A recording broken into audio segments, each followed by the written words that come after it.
Uh, Hey there, this is the design alternative for the switches that we use in our switching system, and I'm Babishan Satish.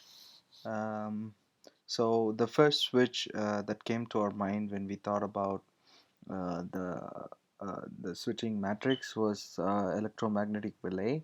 Uh, we first came across this because it was a mechanical switch, so we don't have to worry about the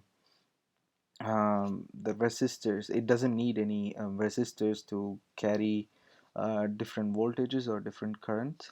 So um, so this was a perfect choice at the beginning, but it had a lot of disadvantages, like it was dissipating too much power, and it was pretty big in size when compared to the other transistor switches, and it also requires high power for itself to operate because of the coil voltage and the coil current.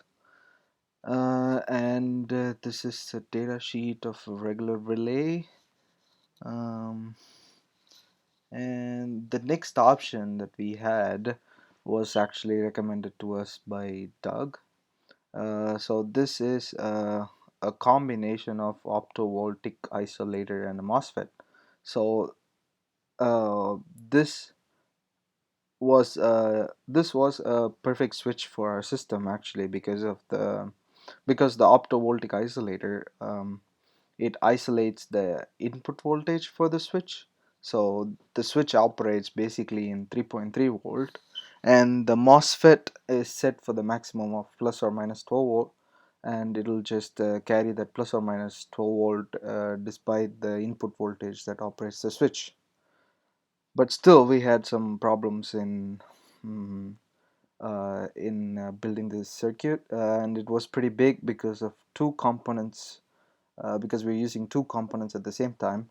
And uh, and uh, even though this was pretty good choice, we were still looking at other options that we had. And this is the um, data sheet of the photovoltaic isolator. And basically this works with the diode that carries the input, and the other diode basically gives an output voltage that is preset. And this is the MOSFET that we used first.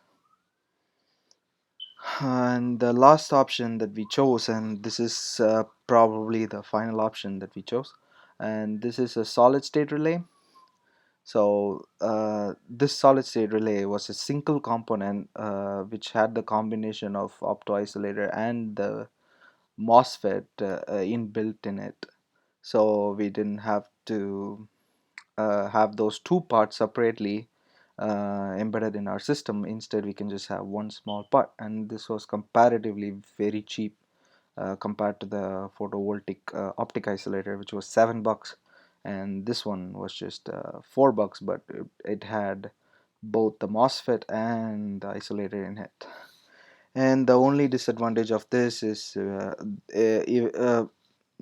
since it works with diode, we may have to put a resistor uh, in the circuit, which might take a bit of space, and we are looking at it. And so this is the switch we have chosen right now, and this is the data sheet of the switch. And it's just a small chart that I made comparing the switch options that we had, and I have rated each specific component out of 5, and this is the score, final score of the parts, and we are choosing the solid state relay because it's the highest one it got. And that's everything for the alternatives that I got. Thank you, and I'll see you again later.